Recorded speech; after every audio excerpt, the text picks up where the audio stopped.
کہ رزق آسمان سے برسے گا کیسے؟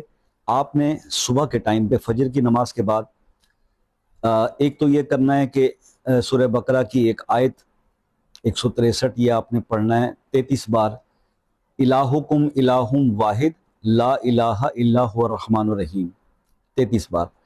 اس کے بعد 33 بار آپ نے آیت الکرسی پڑھنی ہے۔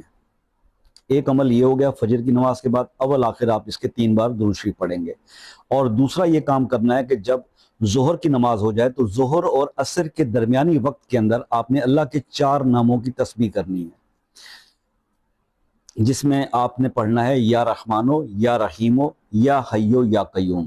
یہ 4 بار، یہ 4 پڑھیں گے تو ایک کاؤنٹ ہوگا، تو اس کی ایک تسبیح کریں گے، اول آخر 3 بار درود شریف، درود ابراہیمی۔ تو یہ عمل اگر آپ 41 ڈیز تک کر جاتے ہیں تو پھر آپ کے جتنے بھی ریلیٹڈ مسائل ہیں رزق سے انشاءاللہ اس کی آپ کو شکایت نہیں رہے گی۔